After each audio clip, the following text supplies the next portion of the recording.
किसी तरीके से कांटेक्ट किया यहाँ पे फैमिली मेम्बर्स को, और फैमिली मेम्बर्स ने पैसा अरेंज करके उसने वहाँ पे लोकल जो एजेंट था उसकी हेल्प लेके यहाँ पे इंडिया का टिकट बुक करके she came back to India. तो उसने बताया कि वहाँ पे she was exploited in accommodation का बहुत बड़ा उनको स्टार्व किया जा रहा था, दिन में खाना भी नहीं मिल रहा था, और ऐसे 11 लड़कियाँ और थी जिनके साथ हो रहा था। टोटल 12 लोगों का ग्रुप था जो कि इंडिया के डिफरेंट पार्ट्स से इन एजेंट्स ने वहाँ भेजा था। तो यही प्रॉमिस करके भेजा था कि हाउसमेट का जॉब देंगे, लेकिन वहाँ पे उनका एक्सप्लॉइटेशन हो रहा था। तो ये काफ़ी एक इमोशनल टाइप की कंप्लेन हमको मिली थी, तो हमने उस पर तुरंत एक्टिवेट होकर एक्शन लिया, और जिन 2 एजेंट्स का नाम उस लड़की ने लिया था मैं आपको बताता हूँ।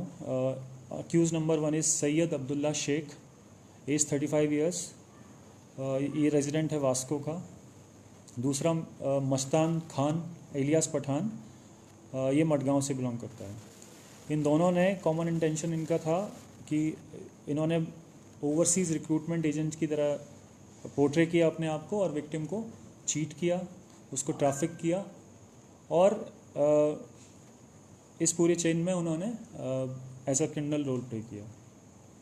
तो इस कंप्लेंट के रिसीव होने के बाद हमने इसकी तुरंत इंटीमेशन हमारे सुपीरियर्स को दी, DGP sir, home department, CM. तो दे हैव ऑर्डर्ड कि हम इसमें कंटिन्यूसली और फर्दर एक्शन लें, कि जो भी एजेंट्स इसमें इन्वॉल्व हैं उनको हम पकड़ें, और जो गोवा में जो बेस्ड रिक्रूटमेंट एजेंसीज़ हैं उनका इंस्पेक्शन करें। पुलिस डिपार्टमेंट, पूरी गोवा पुलिस इसमें लगी है कि हम सारी रिक्रूटमेंट एजेंसीज़ जो गोवा में, चाहे वो लीगल हैं या इलीगल हैं, एक बार इंस्पेक्शन उनका किया जाएगा अगले कुछ दिनों में। अगर कुछ इलीगैलिटीज़ मिलती है तो उसमें हम एक्शन भी लेंगे, criminal action according to immigration act. तो मैं इस प्रेस कॉन्फ्रेंस के माध्यम से ये भी बताना चाहता हूँ लोगों को कि जब भी आप बाहर के लिए जॉब सीख करते हैं तो हमेशा वेरीफाइड एजेंट्स के थ्रू जाएं। तो जो एक एमईए के लिए एमईए ने कुछ रिक्रूटमेंट एजेंसीज़ को रिकॉग्नाइज़ कर रखा है, उन्हीं के थ्रू रिक्रूटमेंट होना चाहिए। ऐसी 12 रिक्रूटमेंट एजेंसीज़ हैं जिनकी लिस्ट मैं आपको प्रेस रिलीज़ के साथ दे दूँगा। तो पब्लिक से मेरी अपील है कि आप उन्हीं के थ्रू जाएं, और उसमें कुछ और प्रिकॉशन है जो कि ले सकते हैं। के थ्रू रिक्रूटमेंट हो रहा है, उसका कोई सब एजेंट तो काम नहीं कर रहा। वो बोलेगा कि मैं मेरी रिक्रूटमेंट एजेंसी का नाम ये है, तो कभी कभी क्या करते हैं कि मेन एजेंसी ना बोल के वो सब एजेंट होता है। तो सब एजेंट के थ्रू ऐसे नहीं है ओवरसीज़ रिक्रूटमेंट के लिए परमिशन। उसके बाद वीज़ा टाइप अपना ज़रूर चेक करें कि वीज़ा टाइप आपका टूरिस्ट वीज़ा है अगर, तो वो टूरिस्ट वीज़ा पे काम कैसे करेंगे, वहाँ पे जाके प्रॉब्लम होनी है। तो इसलिए इस वाले केस में भी ऐसा पाया गया था कि वीज़ा टाइप टूरिस्ट वीज़ा था।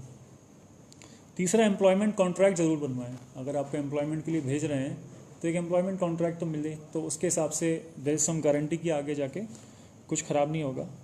तो हम इसके बाद हम इंडियन एम्बेसी इन मस्कट वहाँ पर लिखेंगे थ्रू MHA कि जो भी बाकी लड़कियाँ इसमें जो वहाँ पे फंसी हुई हैं उनको किस तरह से रेस्क्यू कराया जाए, और हम जो भी इंफॉर्मेशन इन दोनों अक्यूज से मिलेगी उसके अकॉर्डिंग फर्दर एक्शन लेंगे। सर टोटल कितने रेस्क्यू हुए हैं? अभी तो एक ही फीमेल है जिसने आके हमको बताया है, बाकी 12 हैं, इंडिया के अलग अलग पार्ट से हैं। They are still stuck there. तो we have initiated the process कि उसको देखते हैं। उनके साथ हो गया इसका कम्युनिकेशन उनके साथ नहीं है।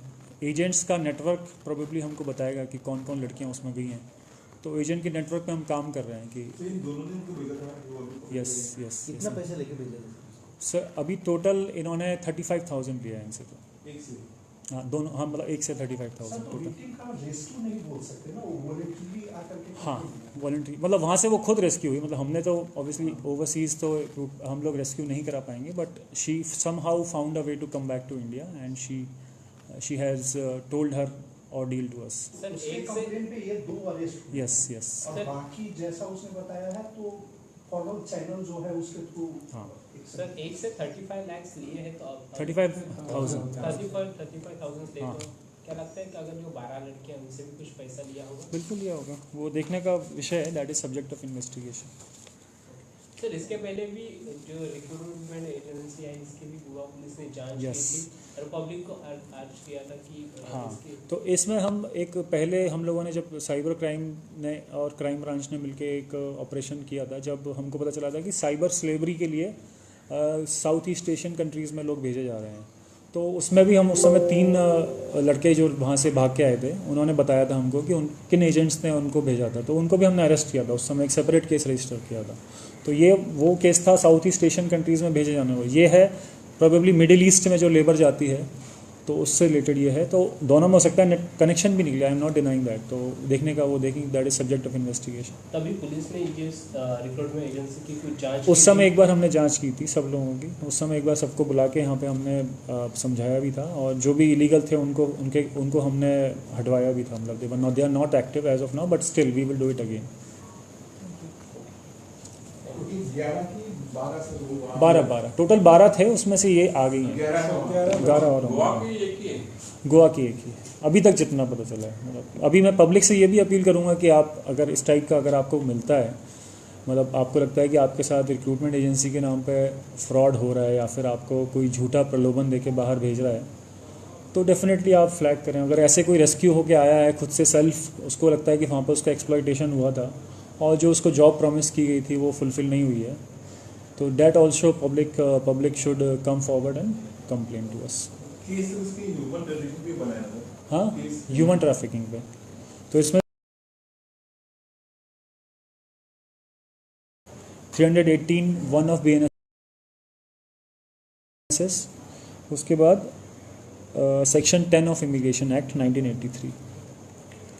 इसमें हम अर्ज NGO है उनका भी काफ़ी सपोर्ट रहा है। उनकी ही प्रेजेंस में स्टेटमेंट रिकॉर्ड हुए। दे वर द वन जो लेके आए विक्टिम को, तो उनका भी मैं धन्यवाद कहना चाहता हूँ।